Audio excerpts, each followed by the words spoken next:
We are live here at EMO in Milan 2021. Now, it's quite obvious where we are actually, isn't it? On the FANUC stand here in Hall 7. Now, I've got to say, I'm here with Mark. Mark, it's already been a busy show, hasn't it? Yeah, I mean, isn't it just nice to be back at a show? I mean, it's been 18 months, but yeah, it's been really, really busy so far. In fact, we're going to tour the stand in today's show. And we were a little bit concerned a minute ago because of the amount of people that were around. So it could be a little bit bumpy along the way, and throughout the stream we might stop and start or put some overlays over the top when we go from technology to technology. But there's so much to see. Now, this event is actually classed as one FANUC. And we're going to find out exactly why that is. Now, we're going to start this stream today by talking to Mr. Tanzawa, who's the president of FANUC. Mr. Tanzawa, nice to see you. How are you doing? Welcome to the FANUC booth. We are doing fine. And today we have so many customers here, and we are very happy. Also, we show that our latest technology all around our booth. Okay, now, could you tell us really what the theme of the show is for you and what's important? What are you looking to get from it? Conceptually, we try to show the benefit of the customer. So in the past, we push our product. That was our style. But this time that we try to demonstrate all our product from the viewpoint of customer, how customer can get the benefit from our products. That's our concept. And I'm quite interested to hear from you the sectors. What's the main drive for FANUC with the sectors? Okay, of course that this is EMO and machine tool show, so we are working with our customer machine tool builders, but also we are looking forward to building relationship with the end customer. And if you look at on the back side, we show the handling of electric vehicle and the handling of battery and so on. And even for the machine tool side, we are getting a lot of the inquiry for the new area. So that we wanted to focus on those new areas which will grow in the future. Now, this stream is going to be open for around about an hour, so if you've got questions or comments that you want to make, please write on the social media platform you're watching this on. Mr. Tanzawa, is this the biggest or the largest stand here at EMO? I think so. And we, in the planning time, we wonder if we should exhibit or not, or squeeze and so on. But we decided to show this size. This is 1,300 square meters, probably one of the biggest. We wanted to demonstrate that the FANUC is here to support the customer, and we have full of the new products. So this is not enough. And does it surprise you with the amount of people that are making the journey to EMO? Yeah, actually that not many people could come from Japan or Asia, but as you can see that we have enough customers, and we are very happy. So that I think the customer wanted to visit EMO physically and see the product physically, or they have enough passion to come here. So what is the highlights for the people watching? What are they going to see in today's stream? Tell us some of these new products that are here. Yeah, just behind this is a new 1,000 kilo payload robot, a little bit small, but powerful enough. And also we have a so-called robo machine, our machine tool, RoboDrill, RoboCut, and RoboShot are completely new model this year. This is a model change year. And also we show quite a lot of the CNC functions which give a benefit to the customer. And last but not least, we display a lot of the IoT solution which provide good benefit, cost saving or quality improvement. Really, that's proven at the customer side. Not theory, not the concept hanging in the air, but we are down to the earth and providing the benefit to the customer. Those are the display here. What is one FANUC? Can you just describe that before we leave you? Okay, one FANUC means that the FANUC is strong in that the controller for the machine tools, but now that the demand is more and more robotization for the machine tools, so we provide the solution that one FANUC combined together. And particularly, we are working to do the control of robot from CNC and so on. So one FANUC package will benefit the customer. So I hope that you enjoy. That's very good, and we're going to see a lot of that as we travel around the stand. Now, at the end of the stream, we'll be sitting down with Craig and we'll be talking about IoT, and that's when we'll be answering all of your questions and comments. So if we don't answer them throughout the stream, then that's the reason, and that will be in around about probably 40 minutes' time. Mr. Tanzawa, thank you very much. Enjoy the show. Yeah, Craig there is very, very passionate of IoT, so it could be long, but please enjoy the talking with him. He will bring all sorts of the value. And I hope that you enjoy.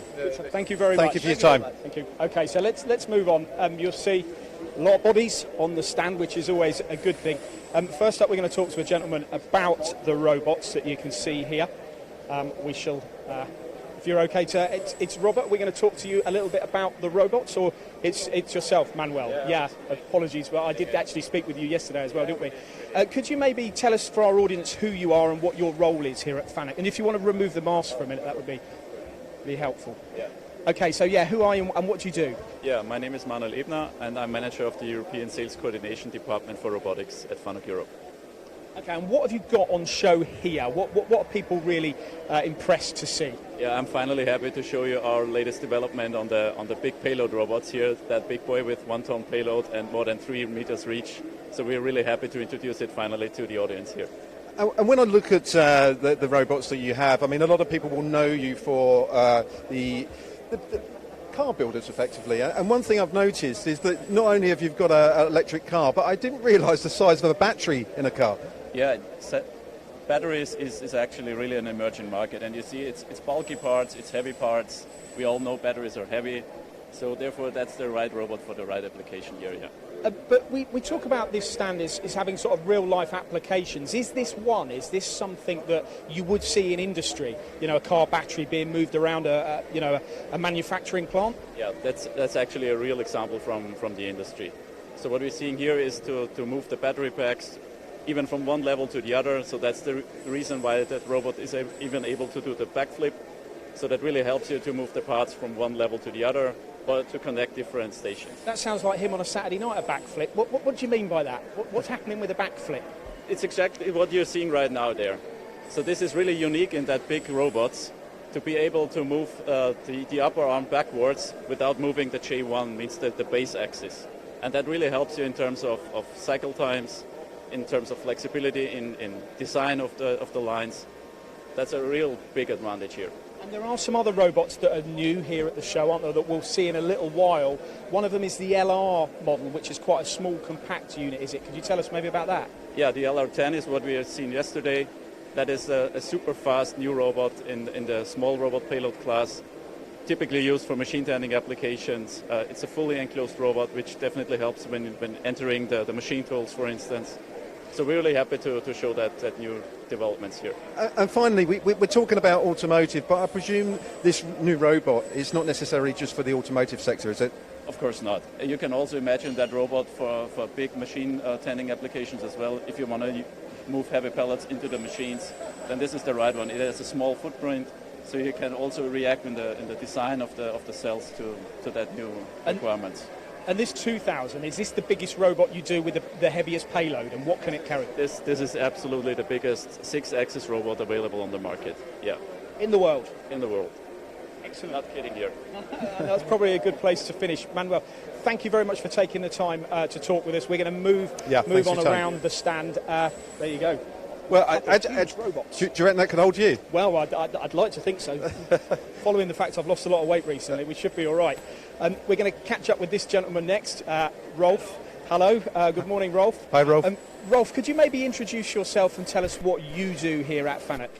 Hi, my name is Rolf, and I'm responsible for the customer service, and my position is the business development manager for customer service. And here we really promote our excellent service also to our customers. That's what we do. It's a massive part, isn't it, of industry, making sure that you keep, not just selling them a product, but making sure you keep them satisfied. There's so much we could talk about, but we haven't got masses of time. But I did want to touch on what you've got behind you, because this is one of your latest things, isn't it?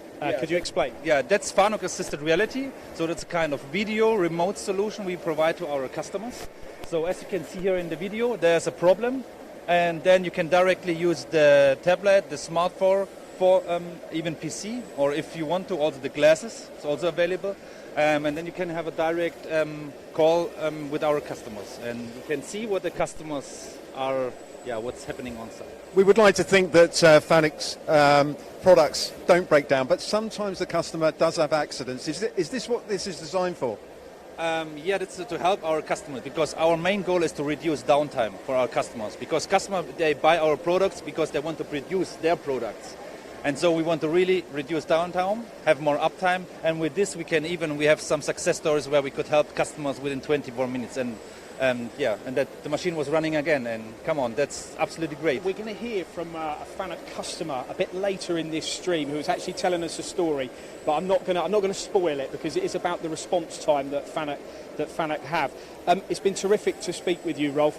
Just a few more words maybe on what you've got there, which says 271 locations around the world. Could you just describe what that's highlighting and detailing? Yeah, and the highlight in detail is we want to show what we really have to our customers. So it's just proven, and we show only numbers which are really proven. My favorite is really downtime of 26 hours, because downtime explains everything.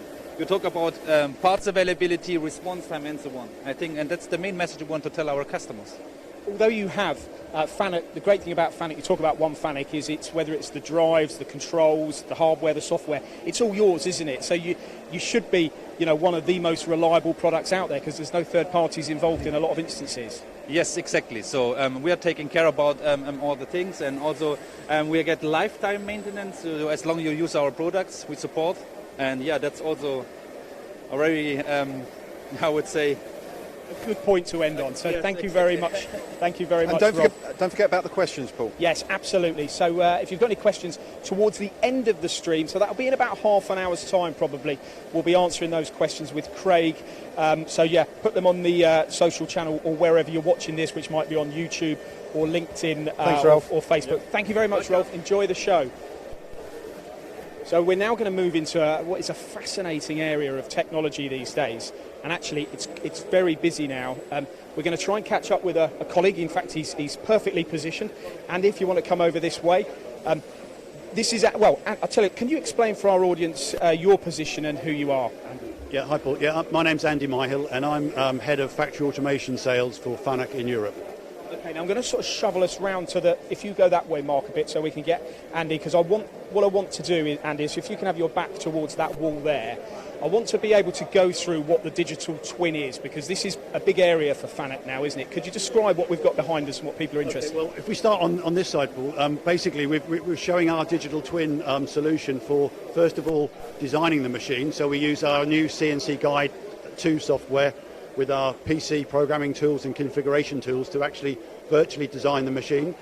Then we've also got our RoboGuide software working together with the CNC Guide, where we can actually virtually automate the machine through to the actual CNC and servo products to construct the machine. And then finally, once the machine's built, we're then optimizing it with the servo tuning software. So we take the whole concept from digital design through to actual machine construction. And then behind me, we're showing our digital twin solution to basically optimize the part that we're producing before actually machining, so we can get the best surface finish and most accurate component before we actually cut metal. So we're using our tools to show that. Andy, this can be quite scary to a lot of engineers, can't it? But how do you sort of address the needs of some of the smaller manufacturers actually trying to use a lot of these solutions? Well, I mean, for the smaller guys, it's we see like the toolpath optimized software, the surface estimation software. Those are really, really good tools. They're PC-based tools, are easy to use. So as I said before, it basically reduces the time on the machine, so the guys are able to use the software to produce the best actual component they can without actually wasting material as well. This is it's fascinating to me, because weren't your machines or aren't your machines and technologies fast enough as they are, and they get rid of or they reduce cycle times as it is, don't they? Let alone with introducing these factors into it.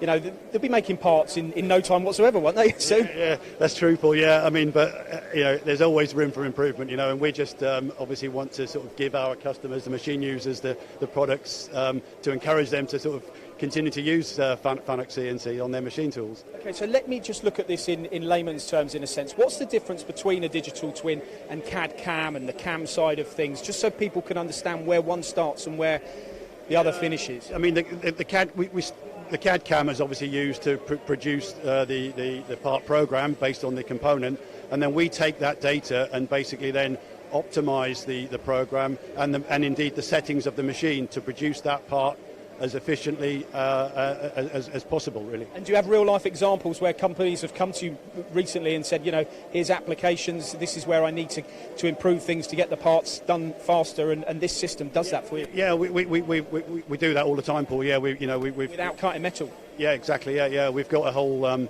department, our European technical support team, that are there to support all of our customers in Europe, and yeah, you know, that's something we do continuously. Yeah.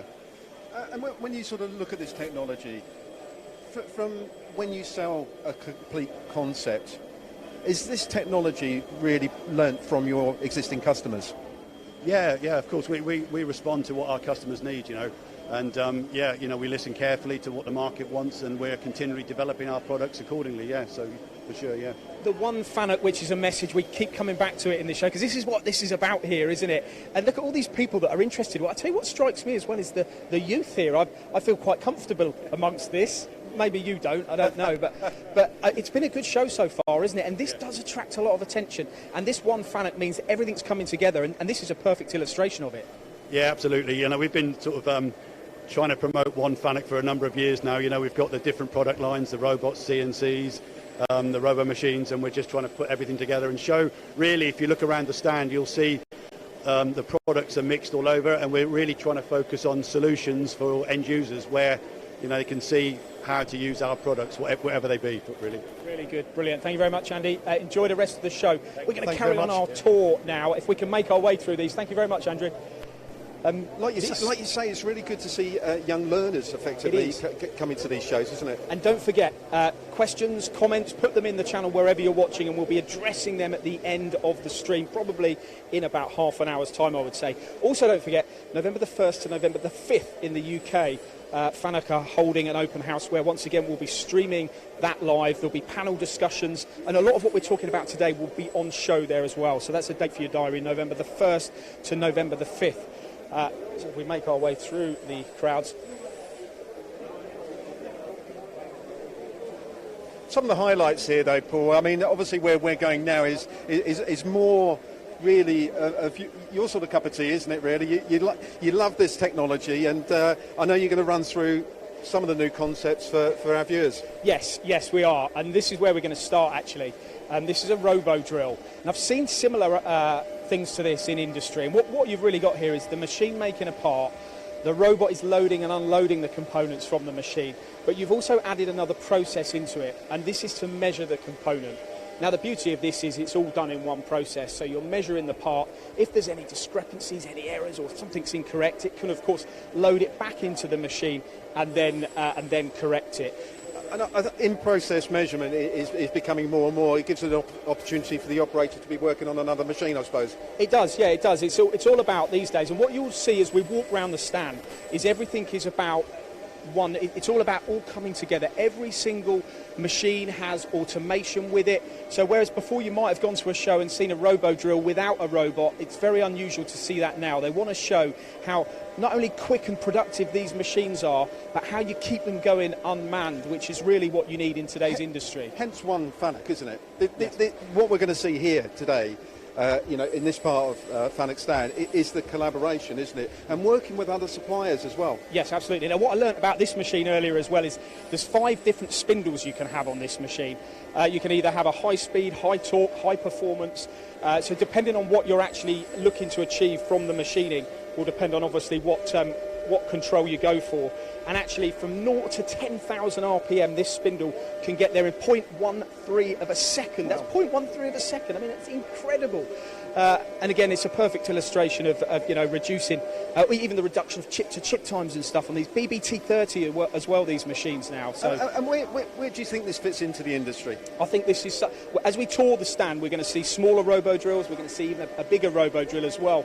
But really, it's a perfect general subcontractor's machine, an equipment manufacturer who's looking to work in the automotive demanding industries that wants to keep the spindle turning. These machines don't just cut aluminium, and we say this so often.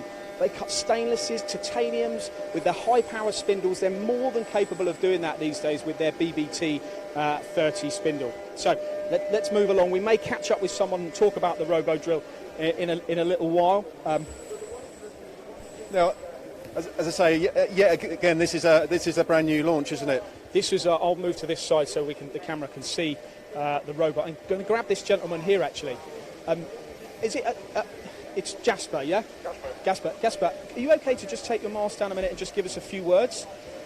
Let's move you so your back is towards the robot there. Jasper, could you just tell us who you are and what you do here at FANUC? So I am the technical support engineer for FANUC Europe, and I mostly take care of robotics in that sector. Okay, now what have we got behind us here? Now, Manuel told us earlier this is one of the new technologies, isn't it? What's different and what's good about this LR, mate? So this is an LR10IA-10. This is a prototype robot which we are showing for the first time at this fair. It is a fully enclosed 10-kilogram robot with 1.1 meter reach, which covers the niche that we currently could not cover. So it's the perfect robot for load-unload applications of, let's say, slightly larger machines. Gasper, when you look at the technology on show here, what's the main benefit this to a customer? What does this really give them back? So the robotization, so the robot allows us to simply load and unload machines more reliably, faster, and it basically offers us the opportunity to increase the productivity of the customer's plants. What I notice about this, and this is what's interesting, is firstly the speed of it, which is, it's like lightning, isn't it? It's incredible. But also the fact that if you had two machines here, one either side of the robot, it's a very compact area, isn't it? Was that one of your missions, to make the robot very, very, not just agile, but very small in its footprint too? Of course. So the robot is very small in its footprint, and it also has a very good work envelope with a very good backflip capability. So it's possible to unload two machines in a very tight space. So it's possible to load one machine and then backflip the motion into the other machine, which allows to save the cycle time at the same time. And I was reading a little bit of the spec. This is actually waterproof as well, isn't it? Yes, it's an IP67 robot on all axes, which means it's fully waterproof and it can really work in an industrial environment in machines with cutting oil and water without any problems. What about getting this interface to the machine? How scary is this for some people? Do they look at it and go, robotics, I've got to put an opening door on there, I've got to interface it. Is it complicated or is it easy to get going, the industrial side? It is really quite easy to get it going. You need, of course, a little bit of preparation in the design of the cell, but once that's done, the actual interfacing is very, very simple. It only requires a software option, and the basic communication can be set up in a couple of seconds without any issues. We've travelled the world looking at machine tools and installations, and it's amazing how many companies are selling machine tools now with added automation, whether it's their own or whether it's using, let's say, a FANUC robot. Are you seeing more integration and collaboration with machine tool builders? Yes, this is one of our goals. We want to collaborate, and we believe that the robotization of machine tools is one of the most important directions we should go to in the future. What we want to do now, I don't know what your knowledge is like, this is a bit of a gamble, this one, but do you know much about what we've got over here with the pick and place? Well, unfortunately, I'm not the correct colleague to ask about this, but... Have you got any, I mean, you probably know more than we do if we just wander over here. We could take... Okay, we'll take this young lady if she's... Yeah, that's fine. If she's available. We're going to have a look at this because I find this fascinating as well. This is an industry that we're not necessarily dealing with a lot of the time. but we're seeing a pick and placing of parts here, but we're seeing a synchronisation of the robot with the conveyor. Hello, it's Ines, I believe. Yeah, if you want to just step in there, Ines. Do you want to just take your mask down for a second, if that's okay? So, Ines, could you just introduce yourself and tell us who you are and what you do at FANUC? My name is Ines Kötter, and I'm working in the European technical support, and my field of expertise is those robots who do like picking application, handling parts, packing parts, palletizing. Okay, I'm going to move this way so the camera can see it as well. Mark, if you just step back, or come this way as well, actually, Mark. We can both be this side so the camera can see the robot there. What's the highlights to this, and what's actually happening? Can you describe? So we have two robots who are generally often used for picking and placing parts on conveyors. And we have a special software tool which is called the IR Pick tool, which enables those two robots to follow the parts on the conveyor and picking them. So it's basically really hard to do this without, because the parts are constantly moving. So we're enable the robot to follow. So depending on the customer's needs, I presume you can modify this quite a lot depending on the product it's actually picking up. Yes, actually. You can modify conveyors if you have like a linear conveyor, if you have a circular conveyor, if you have a servo conveyor. If you want to use the vision system from us, you can also use external ones, but that's more complicated than to implement. So we generally recommend to use the vision system that FANUC provides. We have here the 3DV sensors, which can basically really easily integrate it into the system, connect with the hardware. Software setup is also pretty easy, teaching the parts how they look like, and then the camera system will always search for the specific part on the conveyor, communicate the position and the orientation of the part to the robots, and the robots will be able to pick them precisely. That's a lot of information, isn't it? Yes. Ines, I want to just ask you, and we were going to split this stream up and pause throughout it, but it's looking like there's so much to see that may not happen. So keep tuned. Questions will be answered at the end of the show. Come this way, Ines. We will have a Q&A with Craig at the end of the show. This is an integral part of what we've just seen, isn't it? What's happening here? Yes. So basically we have here the vision runtime. That's what the robot sees at the moment, those two robots. So we have two different sensors, as you can see on the pictures as well. One has a bigger field of view, one has a smaller field of view. And there you can see the parts on the conveyor, how they get seen by the robot. So with the green frame, you can see always when a part is detected by the vision system. And down there you can also see like the position and the orientation of the robot. Okay, so what would happen if this was incorrect, or this was wrong? The profile was wrong and it spotted, or it couldn't spot it. Would it just not pick one up? How would that work? Yeah, basically it wouldn't pick up, or it would recognize something wrong, basically, and try to pick some random shape or something if you don't teach it correctly, or if the light is insufficient, or then it could also happen that the pick point basically is wandering. Yes, I know what you mean. This has been brilliant insight. Do you know much about the robot that we've got to the left of us there? Yes, I also know some about this. Come this way then, Ines. We will cut to a break very, very shortly, but just before we do, just tell us a little bit about this one then. Okay, also using a vision system here with a 6X robot, the R2000 ID. Which is a robot generally likely to be used in the automotive industry or for welding applications. It's got no wires in it or something. There's a hollow out. Yes, is that what yes, it has a hollow wrist where you can put the wires inside. So, for example, if you weld in a car, then you always have very complicated arm movements. And if you have this hollow wrist, you have to don't have to think about how the wires are going to influence those movements. So it's easier. Hollow wrist. Have you ever heard of that one, Mark? Say that again? Hollow wrist. That's what it's called. No comment. Does this all...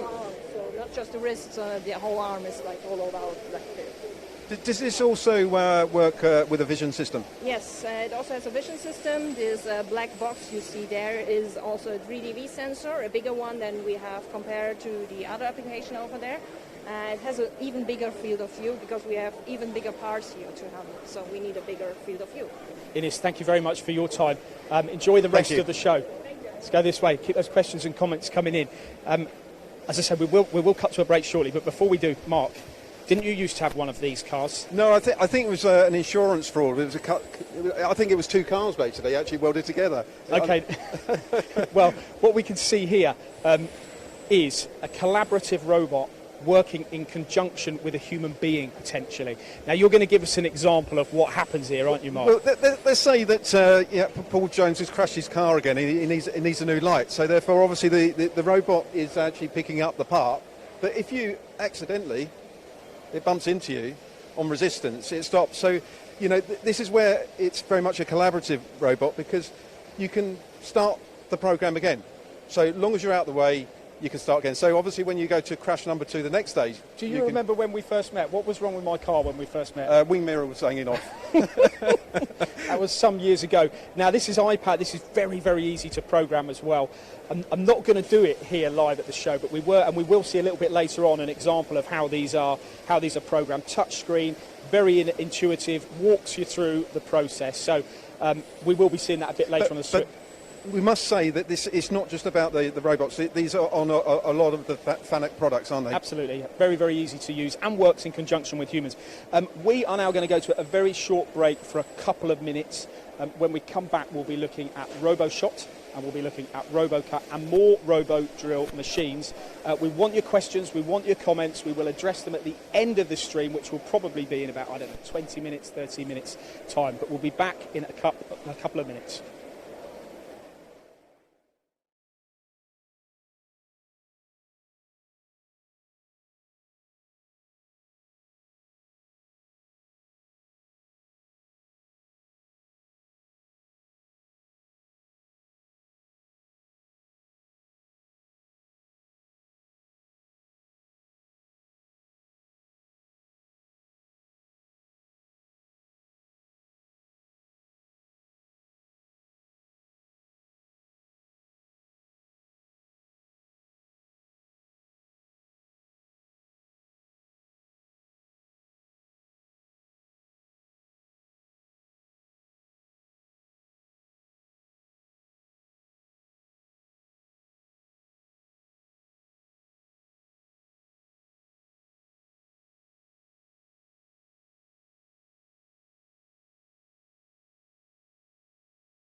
So we're back.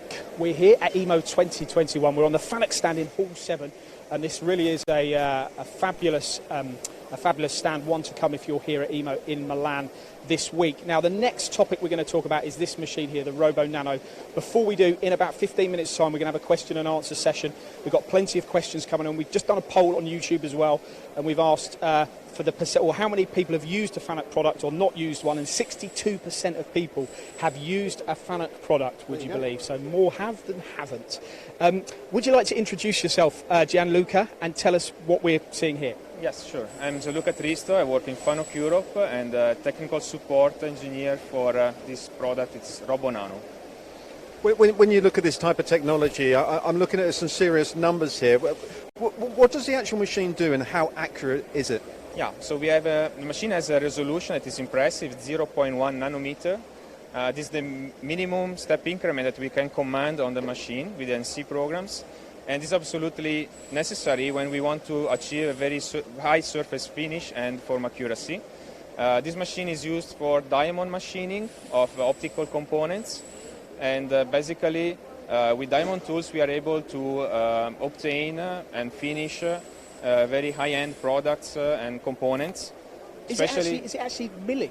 What's it doing? We can do milling, turning, and scribing. What you see now here is a scribing process, similar to scraping, if you want, maybe, where the tool is just driven along the tool path, and the material is removed mechanically. But who's using this, though? Who would need such a terrific or tremendous surface finish on a part? Where's the industry? There are more and more applications for this technology. The most typical could be maybe in automotive, even if in the latest years the sector was a bit struggling. But as you see, maybe later you can have a look at the samples. Maybe these are a good point, Gianluca. Exactly. If you could just tell us what these ones are, because this is representative. We can see here, for instance, in this cabinet, we are showing some samples in automotive industry. We have head-up displays. And we have also front lap for automotive. LED lighting could also be a good application for automotive. Let's have a look at this watch part. The watch part also, it's a nice industry, the watch industry.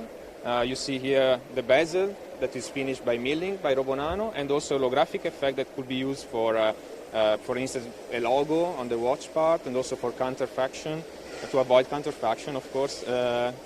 It's not as nice as his Rolex, though, is it? Let's see, that could be an interesting application to make these very expensive luxury watches, because of course it's an expensive machine, but it's adding high value to every part that is machined with this machine. And you're looking at moulds as well. I presume if you was say optical, so a manufacturer of lenses, for instance, I presume that's what this machine's for. Absolutely, we can do mold inserts for optical components, as you can see in the next cabinet over here. Here we have 3 small lens molds that are used in injection molding, especially with the RoboShot, of course. We have a smaller one with spherical surface. The best surface quality that we have achieved here is 0.4 nanometers, so sub-nanometer roughness by turning. So in this case we are using a different machine than what you have seen before.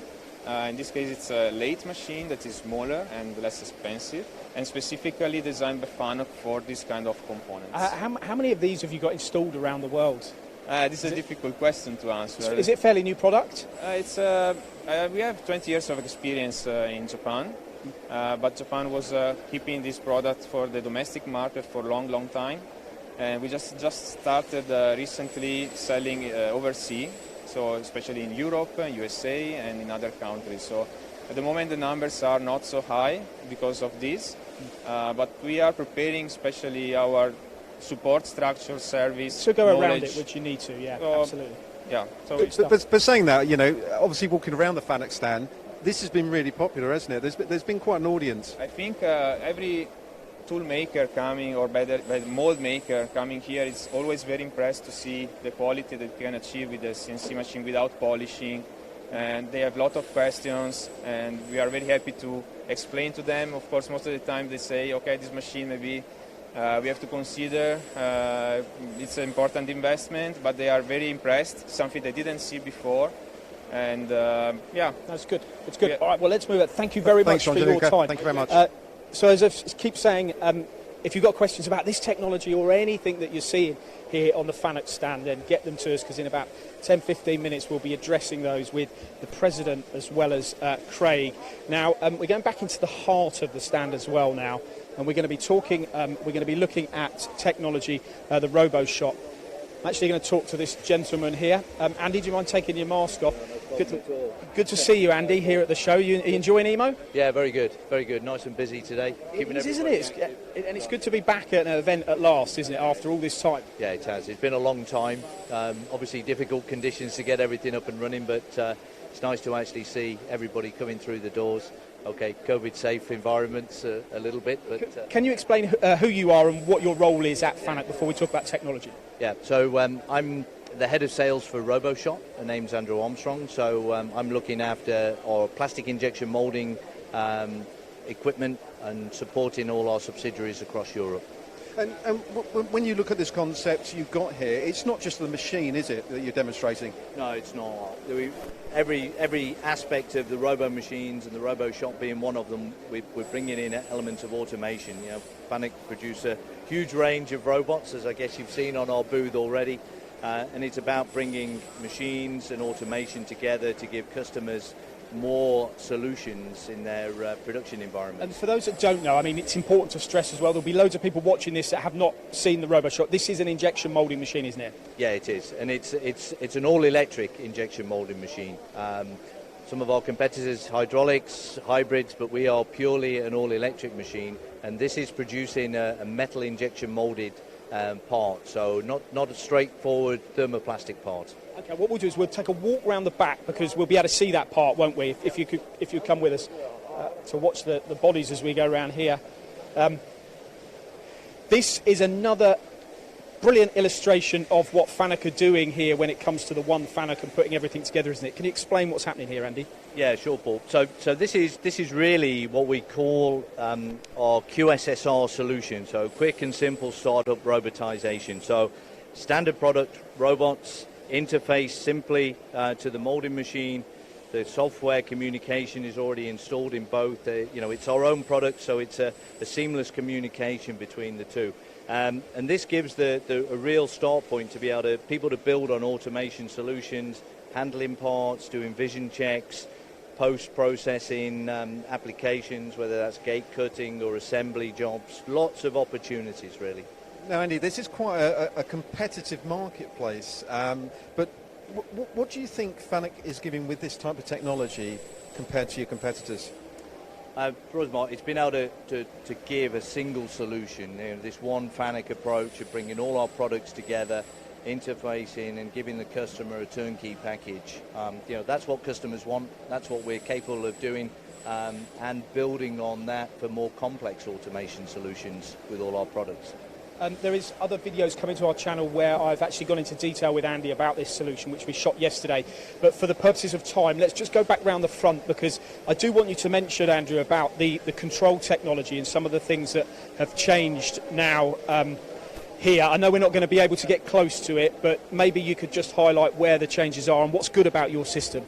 Yeah, so we've made an upgrade of our machines. We've changed the machine model, and we've now got a high-resolution touchscreen display, 21.5 inch, allows us to bring multiple screens together, interface into peripheral devices, everything through the one control system to make the operator's life really easy in terms of operating the machine, the peripheral equipment, and the communications between the robot and the molding machine, to visualizing everything in one place and having everything available. So discovering some of the other technology on here, when you look at the digital twin, can you do this on this product as well?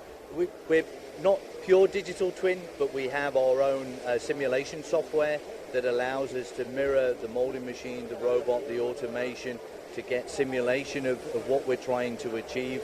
So it's not a pure closed-loop feedback in this application, but in terms of proving everything offline, for sure, and to be able to get rid of any potential clashes, collisions with the robot, and prove everything out with the program before it's installed in the machine. Now, Andy, I want to just get a couple of words of you about the C400 as well, because Stefan's not around, and we did do an interview with him yesterday, which we'll talk about the Cut. We'll come to our channel about the RoboCut, because there is an importance between these two machines, isn't there? Maybe firstly describe what this machine is and where the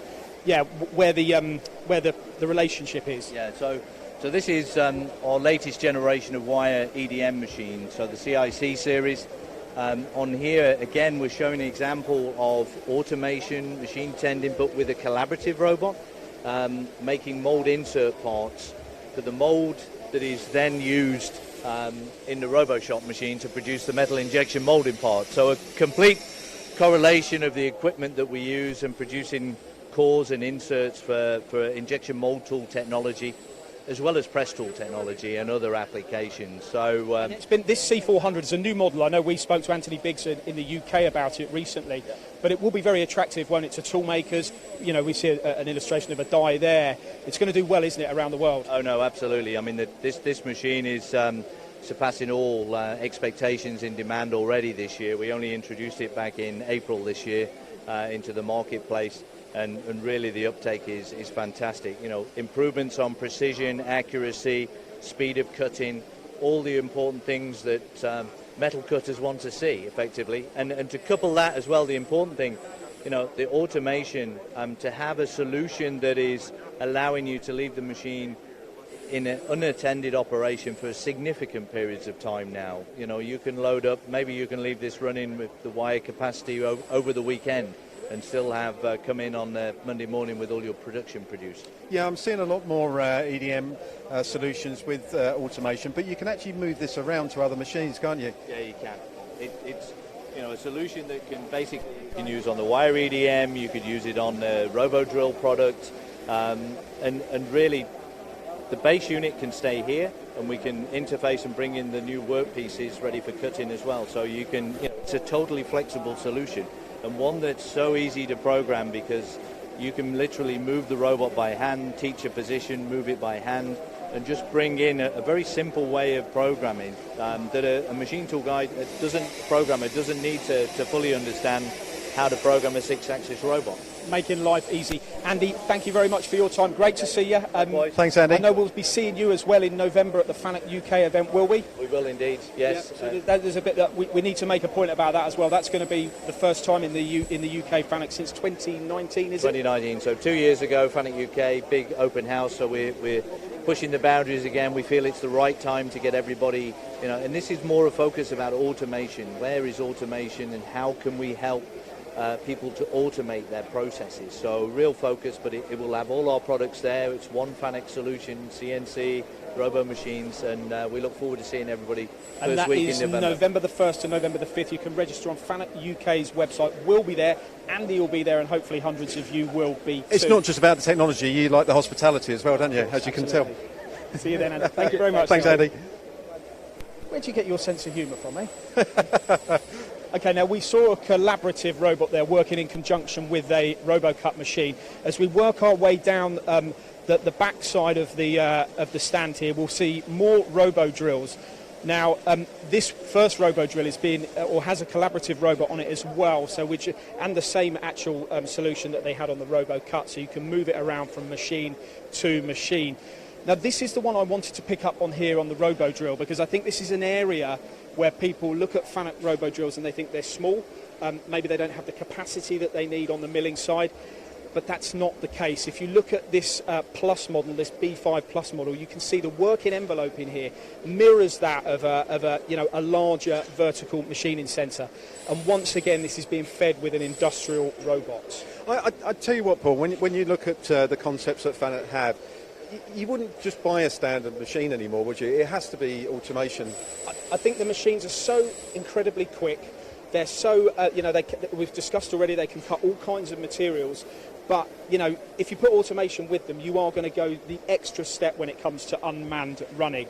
I think I mentioned earlier that the speed from 0 to 15,000 RPM or 10,000 RPM is 0.18 of a second. That's so quick, isn't it? Unbelievable. we may just quickly ask this gentleman here. I was wondering if you could just maybe tell us what's happening here, Marcus. Could you take your mask off maybe? Yeah, sure. So this is showing our new functionality of machining function within the robot path. So we have now all the necessary parts for 3D machining. So you have the radius offsets. So what you can see here is that the outer edge of the laser circle is always tracing the outer edge of the part you see in the middle. And we have always the same program here that is running. And depending on which tool is called, it will do the radius offset compensation and cut again the outer side. We have also the circular interpolation, where the CNC can now fully control the robot in such a way that you could also do machining with the robot. Okay, been popular here at the show? Pardon? Been popular here at the show? People been interested in it? Yeah, sure. I mean, it's a completely new function and everybody is looking for it. It was highly sought after, especially here in Italy. Perfect illustration of FANUC continuing to evolve. Thank you very much, Marcus. Thanks, Marcus. We're now going to try and we're just going to grab this gentleman here because he is a customer. Mark, do you want to just grab him and bring him over? Yeah. Don't forget the stream. Oh, here he is. How are you? Fine. Now, can you? May I make a question? Can you take your mask off live for us? now. Do you mind? We're now live. Can you take your mask off? Okay. Could you introduce yourself to our audience? Hi. So I am Alfonso Charamone. I am the CEO of Applica. Applica is a company in the northeast of Italy, so we are close, Venice, between Austria and Slovenia, so east. We are a small company, but we decided to work with a FANUC a long time ago, and now we discovered a new solution with the lasers. So more or less 8 years we started to make a laser machine, and I'm very happy and proud to say to you that we have a very important customer of the world, because we have a special types of machines, like a customized machines. We produce a normal laser machine 2D with 1 head, 2 heads, or 3 heads in the same machine. This is the difference from us to the big company that you know the world, the names. And in this year in EMO Milan, I will introduce to you the 5-axis 3D laser machine behind you. So if you want to... So are you saying that your lasers are actually manufactured with a lot of the FANUC products? Yeah, we decide to work with FANUC because we are a small company. So if you go around the world, you need to have somebody can help you. So FANUC for us is, insurance, because you are in Italy, our machines are in China or in America. That means if you have some problems, you need to call somebody, and we cannot go in the other side of the world. So work with FANUC means a big opportunity, because in a 24 hours, they arrive to the customer and they solve the problem. This is the contract that we make in This is one point I want to get out before we move on, and it's brilliant to hear such a glowing reference of them. But what happened to you when you were sitting in a boardroom and you were negotiating over the sale? Just tell us that one. Yeah, we were all together, FANUC, my partner in America, and my firm, to the company. So the FANUC man was with us, said FANUC's mission is service first. To represent this, said we respond in the phone in 60 seconds. So he said, if I dial to my phone number, and they said, no, madam, please, can you dial with your phone number? So she dialed the numbers in the phone, and he stops with the clock hand, the second hand. The second hand. So it starts 60, 59, 58, so 10 seconds, 50 seconds, 90 seconds, said, FANUC America, good morning. So that was really, really fantastic, because that means they are immediately ready to support you. Well, I think it's fantastic technology, and obviously collaborating with FANUC obviously gives you the opportunity to really sort of expand, I suppose, new products as well. Have you got new lasers that you're launching here? Yeah, we have a new laser in this EMO. We want to show to you the new one is a 3D, so 5-axis, all FANUC.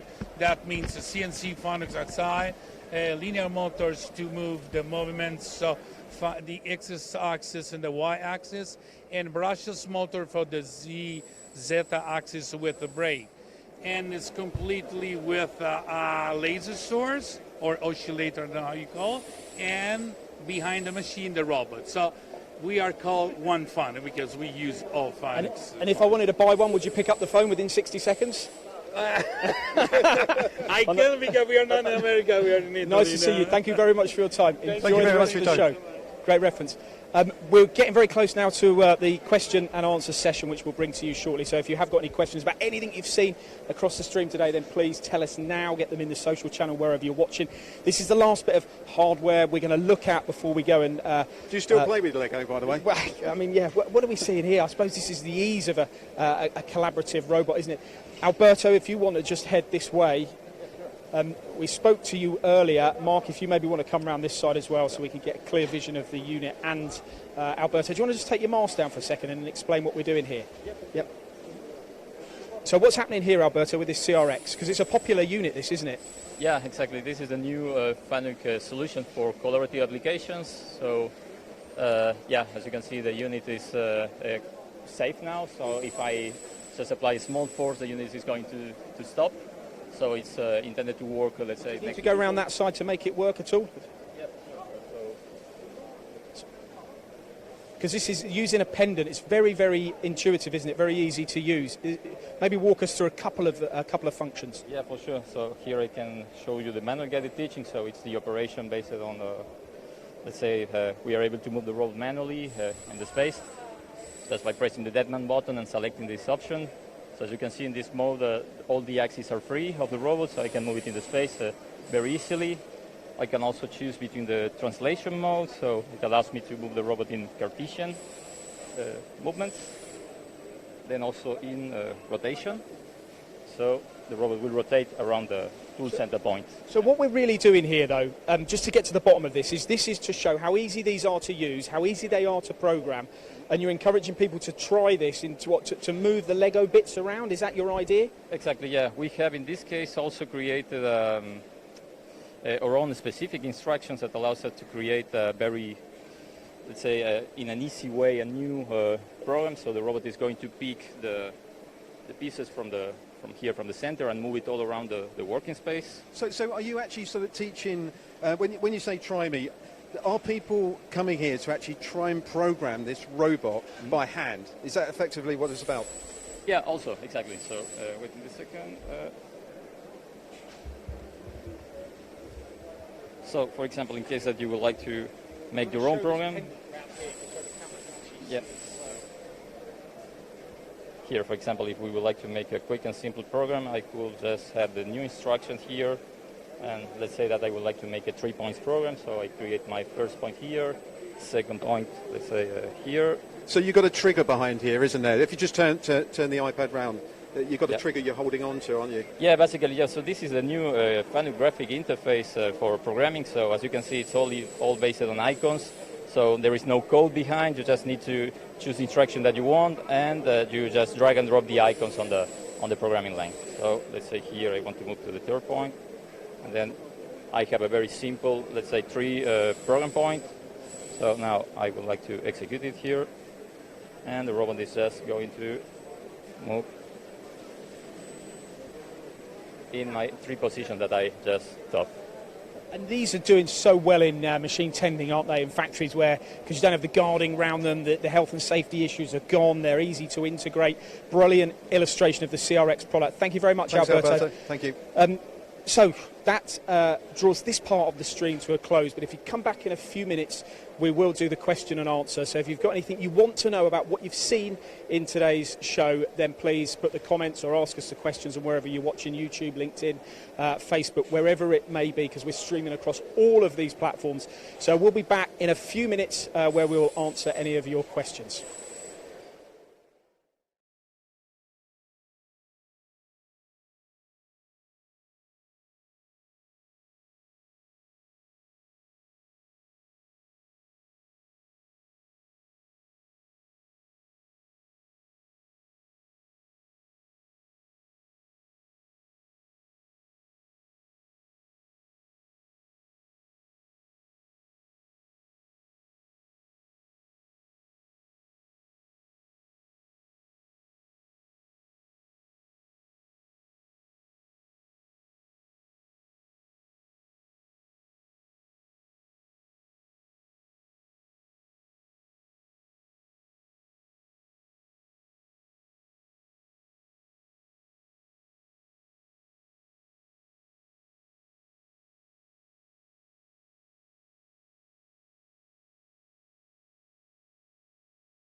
So welcome back.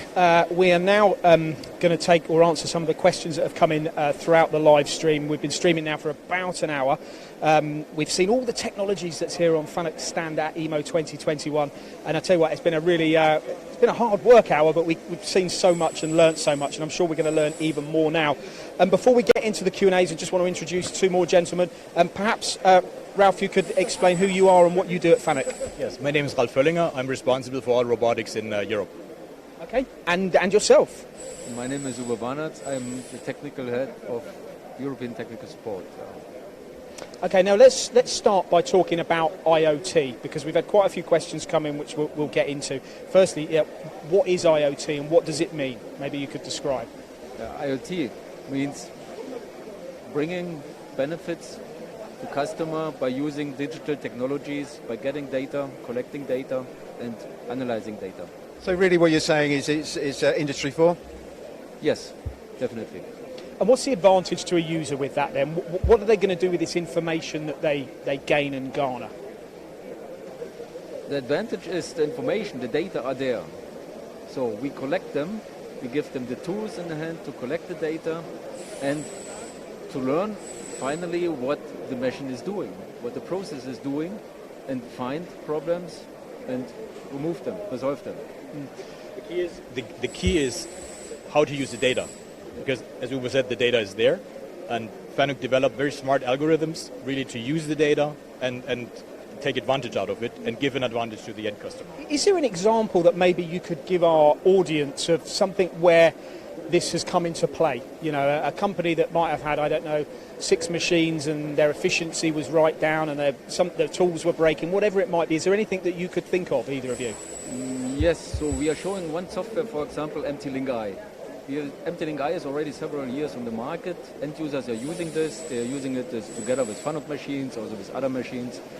And we have the statement from such customers that they could improve their productivity by 10% or in this area easily by using this. And also your system, as I discovered yesterday, is when you look at your stand, for instance, that could be laid out like a typical job shop or machine tool shop, let's say. But the benefit is that you can work with other partners. So, for instance, Mitutoyo has got a CMM, for instance, or they've got a different machine with Siemens, obviously your competitor. It can integrate with that to maximise and optimise the process. Yes, of course. So one thing is, for example, the application for analyzing data or to bringing benefit to customers with partners like Mitutoyo, like SMC as shown here. But also on the other hand, we have the interfaces to connect, as I said, Siemens, others. We are standard interfaces. Okay, so we've got about 10 minutes left on the stream. We're going to ask a few of the questions that have come in now, but you've still got time to be able to ask your questions if you want to, whether it be on YouTube, LinkedIn, or wherever you're watching this at the moment. I think this comes into a lot of the IoT, but how do you achieve zero downtime on a robot? Who would like to maybe go with that one? I'll take that one. Well, there's in essence 3 things. First of all, build a reliable robot already. Second thing is have a very good service in Europe. If there should be a downtime, we achieve almost less than 24 hours when we ship the part to the customers. In about 25 hours, the problem is fixed. And the third part, of course, is, as Uwe said before, IoT, zero downtime, is a product from FANUC where we collect data from the robot for preventive maintenance, to monitor, for example, temperature of gears, to tell them there's a problem, do it now instead of waiting so the machine does not break down. It's quite an important question. It's an important point, isn't it? There's lots of investment at stake, and if things aren't working, that's costly. The investment is at stake, but the highest cost is always production downtime. You don't produce during that time, and this is our goal, to enable the customers to have the ultimate uptime. Is there anything else you'd like to add to that? Excuse me, sorry? Anything you'd like to add to that? No. I've said we covered it all. Actually, Paul, I'll put you on the spot. Do you know how many robots FANUC have sold this year so far? I don't. Tell me. There is a man that does know. Okay, tell us. Well, this year I cannot disclose, but so far in total globally we have sold over 750,000 robots. 750,000 robots. Wow! If only I had £1 for each one of those, or a euro in fact. we've had another question. In fact, we have covered this one in the show, but you guys will answer. The highest payload robot you have. Who wants to answer that one? Actually, we show it here at the show. It's 2.3 tons. 2.3 tons, so you can pick up yeah. And is that just not just picking it up, obviously moving it 2.3 moving around? It's used in all kinds of different applications. Here in the show, you see it lifting a car. Especially electric vehicles are very heavy, but 2,300 kilograms is is the strongest robot in the market, and it's also used a lot in logistics, to unload trucks and so forth. It's also used, so it's quite versatile. It can move rather quick, but of course with high payload, and you have valuable stuff on there, you also want to be... Does it slow it down, the heavier the payload? Not necessarily, we just have to be careful, Okay, we have a question from Max Ely. Is it going to be possible to release more servicing information on the controls and systems like FANUC did in the 90s, especially because machine shops like to support their old machines? We consider, of course, always to enhance the service of our CNCs. For the new CNCs, we increase the memory, for example, to have operation history data. And the information about the CNC package is stored completely in our production towards the CNC. So the data are there, and we are enhancing this. Okay, good. Apart from South Africa, do you have any other professional training sites in Africa, especially for FANUC CNCs? In the Africas at the moment, it's only South Africa. Okay, that answers that one. Okay, we also did a poll. I mentioned this earlier. We did a poll. How many people have used FANUC machines or used a FANUC machine before, a FANUC product, I'd probably say that is. How many do you think it is have and haven't, in a percentage terms? I try to understand the question. I think it depends also on the region, certainly, but because the market share in the US is very high, for example, and our CNC share globally is very high, but looking at the CNC share, I would guesstimate over 60%. You've been looking at my answers here, Ralph. The answer is actually 67%. The poll said they have, and 33 haven't. QSSI was mentioned earlier on our stream. What does it mean? Who would like to answer that one? QSSR, quick and simple setup of robotization for machine tools. So this is, let me say, a brand name for a set of functionality we provide to connect robots easily to a FANUC CNC, to operate robots easily using G-code or robot programming, or use even for machining. So it's it's trying to simplify things, isn't it? Simplifying the integration, getting everything working. Yeah. Okay, thank you for that. Digital twin, how does this work, and what actually is it? Now, I know Andy Myhill covered a bit of this earlier, but might not have been seen. Who wants to tell us a little bit more about the digital twin? Digital twin, it's let me say, a word coming up now in these times, and there are several understandings. For us, in our digital twin concept, is the cooperation between real world CNCs, motors, and digital products, software, simulations on CNC, like CNC Guide 2, for example, or RoboGuide, which exchange data, where you can validate your process, which shall support the customer to get best as possible results on the workpiece. Is it a little bit similar to the IoT? Do the two work together in a sense? Not really. Okay. So we are using real CNC data, for example, to show the surface of a workpiece. Yeah. But on the other hand, we can prepare programs virtually and use those data on the real CNC to reach good machining. Okay. So it's a more the cooperation of, let me say, digital representation of a machine tool and the real machine tools to read finally ideal workpiece. Yeah. Okay. If you've got any more questions, we are going to be wrapping this feed up in just a few minutes, so make sure you get them in quickly, whether you're on YouTube, LinkedIn, or wherever you are. The differences between the collaborative and the industrial robot in the main, who wants to describe that? Well, the collaborative robot, in essence, was designed for human interaction, where the industrial robot was designed for really high production volumes and so forth. There's also a difference in the design. We introduced our CRX, as you've seen on the booth, and it is an industrial-grade cobot, I want to say. It's made for also higher speed applications, but it's made for interaction. No safety fences, nothing around it. when do these two cross over? Because as the cobots become more used in industrial applications, is it more difficult then to select which one to use? Well, our experience is that in most of the cases where people approach us for collaborative applications, we can actually go cooperative way, using an industrial robot, but have maybe a safety scanner or DCS safety, which is pretty much putting the robot in a virtual cage, which covers most of the applications. But collaborative robots are, of course, very good if you don't want to have safety fences, nothing around it for machine tending applications.